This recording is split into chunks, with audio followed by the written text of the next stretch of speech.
Bonjour à tous, bienvenue dans cette vidéo comment détecter un pervers narcissique au début de la relation. Si vous ne me connaissez pas, je suis Tiffany, psychologue clinicienne, thérapeute psychocorporelle et conseillère en fleurs de bac et je vous partage mes expériences et mes connaissances dans les domaines de la psychologie, de la physique quantique et de la spiritualité. Aujourd'hui, nous allons parler du pervers narcissique. Et si on parle d'un pervers narcissique, on parle aussi forcément de sa victime. Puisque si vous avez un petit peu suivi le fil de mes vidéos, si à un moment donné nous avons un bourreau ou persécuteur, nous avons une victime. Et la victime est partie prenante du schéma toxique qui s'opère entre deux personnes. En fait, la victime est responsable à 50% de ce qui se passe dans la relation toxique et vous allez comprendre pourquoi. Typiquement, un profil pervers ou un profil manipulateur narcissique va être attiré par des personnes qui ne savent pas dire non.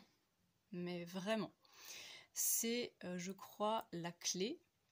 C'est comme une clé et une serrure qui s'emboîtent. C'est-à-dire que la personne victime du pervers est celle qui n'ose pas dire non, et je vais même aller plus loin que ça, qui ne sait pas dire non parce qu'elle n'a pas appris, parce qu'on lui a appris à faire plaisir à l'autre, hein, fais plaisir à maman, fais plaisir à papa, sois gentil, et elle est dans un fonctionnement où elle en est arrivée à à même trouver son bonheur là-dedans, en fait. Ça lui fait plaisir de faire plaisir aux autres, donc elle ne voit pas de mal dans son comportement, qui d'ailleurs ne fait de mal à personne, si on est entre gens non manipulateurs, ça ne fait de mal à personne d'être bienveillant, d'être serviable, sauf si on tombe sur un manipulateur.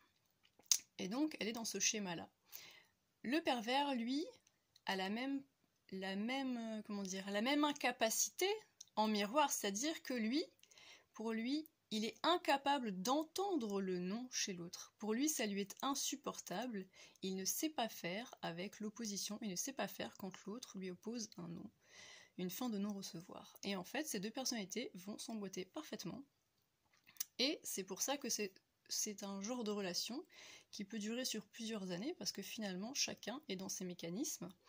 La victime ne peut pas changer de fonctionnement parce que c'est son fonctionnement habituel et qu'elle est bien là-dedans, et le pervers ne peut pas changer de fonctionnement parce que c'est son fonctionnement habituel et qu'il ne voit pas de soucis là-dedans. Le problème, c'est qu'à terme, la victime se sent de plus en plus utilisée et abusée, parce que c'est le cas en fait. Si vous voulez, une victime de pervers narcissique, typiquement, elle va dire oui à tout, mais elle ne voit pas qu'elle entre dans un engrenage où en fait elle est dans une relation totalement déséquilibrée, où si elle est dans un fonctionnement bienveillant et serviable, l'autre pas du tout en fait. Et comme la relation est déséquilibrée, elle va s'épuiser. Elle ne va pas comprendre pourquoi, et elle ne va pas réussir à s'en sortir parce que là-dedans va s'enclencher aussi un mécanisme de sape psychologique qui va lui non seulement entamer, mais détruire complètement sa confiance en elle, qui est déjà un petit peu vacillante au départ. Donc ça, c'est le mécanisme pervers qui s'enclenche. La technique pour déceler un pervers narcissique très tôt dans une relation, c'est justement de faire ce que vous avez l'habitude de ne jamais faire, c'est dire non. Mais pas n'importe quand et n'importe comment. C'est dire non quand vous ressentez vraiment à l'intérieur de vous que là, vous n'avez pas envie de faire quelque chose. Vous ne pouvez pas faire quelque chose et au lieu de vous plier en quatre comme vous le faites habituellement, vous décidez que là, c'est trop d'efforts pour un début de relation. Vous n'allez pas tout donner à cette personne que vous venez de rencontrer. Et donc, non, excuse-moi, je suis désolée, mais là, je ne peux pas répondre à ta demande. Non, excuse-moi, je ne peux pas faire ça maintenant, mais la semaine prochaine, j'essaierai de me libérer. Par exemple, vous pouvez aussi dire, écoute, je ne sais pas si je vais pouvoir répondre à ta demande, je vais réfléchir. Et vous allez voir que si vous êtes en face d'une personnalité perverse ou manipulatrice, ce non ou cette cette demande de report en fait de son désir, en fait, cette mise en pause de son désir, vous ne répondez pas tout de suite à son désir, en fait vous allez voir que c'est insupportable pour lui. Et vous allez le voir comment, c'est-à-dire que, alors au début, s'il est fin, il va rien laisser paraître, par contre vous allez voir qu'il va revenir sans cesse sur la même chose, c'est-à-dire que vous lui dites bon je vais réfléchir, je ne sais pas. Le lendemain, il va vous reposer la question. Puis 2 jours après, puis 3 jours après, ça va limite être du harcèlement. Et du coup, vous allez vous sentir oppressé, vous allez finir par peut-être oser dire ce fameux « écoute, non, je ne le sens pas, je n'ai pas envie, voilà, je suis fatiguée, voilà, j'ai pas envie de répondre à ta demande ». Et à ce moment-là, en fait, vous allez voir plein de petits mécanismes de manipulation qui vont s'enclencher. La culpabilisation. « Ah, mais tu sais, dans un couple, dans une relation, quand on s'aime, quand même, on fait ce genre d'effort, par exemple. » D'accord ? Sauf que vous ne connaissez pas la personne. Ou alors, la personne va tout à coup vous faire la tête de manière... sans vous le dire, voilà, elle va disparaître pendant 2-3 jours, comme si de rien n'était. Et ça, vous allez tout de suite voir qu'en fait, c'est une conséquence de votre non. Donc, il faut être très attentif à ça. Et vous allez voir que si vous répétez ça plusieurs fois, sachant qu'à un moment donné, vous allez quand même partager des choses avec lui et répondre à certains de ses désirs, vous n'allez pas répondre à tous ses désirs dans l'instant, et vous allez voir qu'à un moment donné, ça va être tellement insupportable que l'autre en face va exploser, s'il est pervers narcissique. C'est-à-dire que ça sera tellement insupportable que vous, en fait, preniez des décisions pour votre vie sans rentrer complètement dans son désir à lui, et sans coller à son schéma qu'il a prévu pour vous, parce qu'en fait, le manipulateur, c'est ça, hein, il a prévu un schéma dans lequel vous devez absolument rentrer, vous devez avoir tel comportement, dire telle chose, etc. Et si vous ne le faites pas, ça ne va pas du tout. Donc si vous dites non, ça ne va pas. Si vous dites écoute, là, ça ne me convient pas, bah ça ne va pas. Typiquement, c'est ce qui va se passer. Donc là, il n'y a aucune culpabilité à avoir, en fait. Et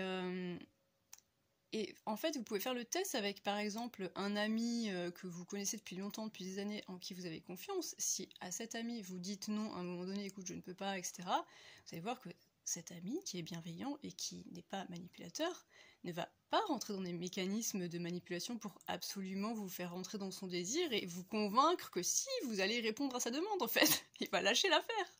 D'accord ? Parce qu'il n'y a aucun enjeu.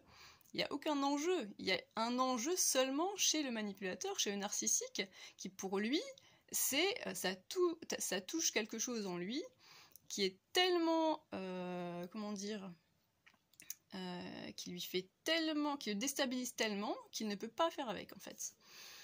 Et vous allez voir aussi qu'il y a une phrase typique des manipulateurs en début de relation, c'est la fameuse phrase, alors là, écoutez bien, c'est magistral. Mais tu sais, si tu me fais pas confiance, en fait, ça ne marchera pas entre nous.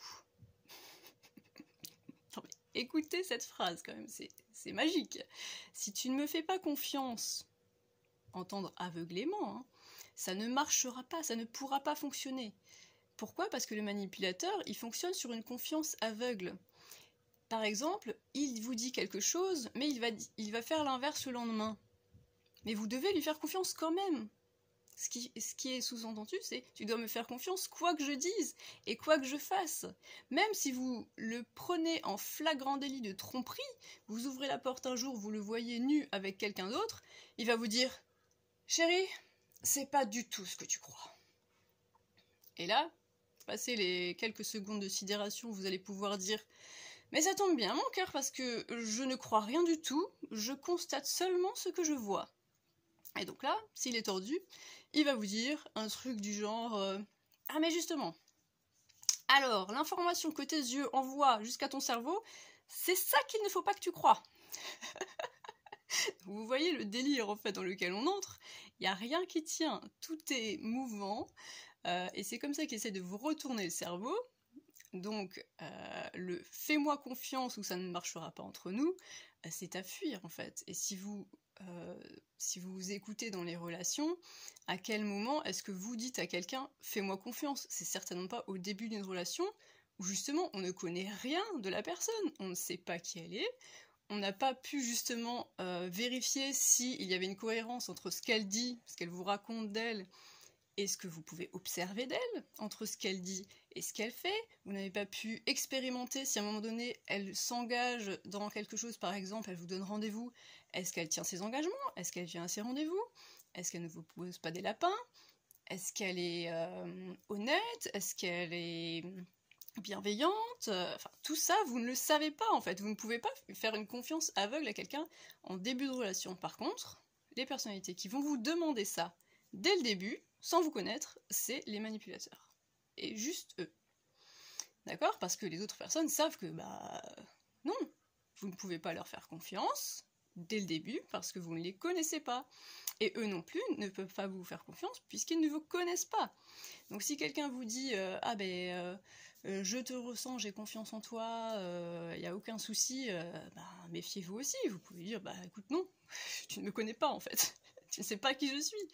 Là tu m'as parlé 2 heures, c'est pas possible en fait de m'accorder une confiance aveugle. Donc ça c'est aussi une phrase typique qui doit vous mettre la puce à l'oreille. Et à clarifier tout de suite dès le départ, en fait, bah non, je ne te connais pas. En début de relation, on apprend à se connaître, d'accord? C'est à ça que ça sert un début de relation, pour voir si potentiellement ça pourrait coller entre nous. Voilà, si on a les mêmes valeurs, si on a des fonctionnements qui peuvent justement s'harmoniser correctement dans la relation, si chacun peut y trouver son compte, si on a des besoins qui peuvent se compléter, etc. Ou pas, ou des zones de friction. Et le problème de la victime justement du manipulateur, c'est que tout ça au début de la relation, elle ne le fait pas. C'est-à-dire qu'elle tombe dans le piège de tu dois me faire confiance. Bah, volontiers, la victime du manipulateur, c'est vraiment une personne qui fait volontiers confiance aveuglément aux gens qu'elle rencontre. Voilà, ce n'est pas, malheureusement, ce n'est pas un défaut à la base, sauf que ça en devient au contact de ces gens-là, simplement, d'accord? Et il l'utilise contre vous. Donc, après, il faut garder la mesure, voilà, dans ses attitudes. Il ne s'agit pas non plus d'être complètement méfiant vis-à-vis de tout et tout le monde. Mais par contre, gardez du recul.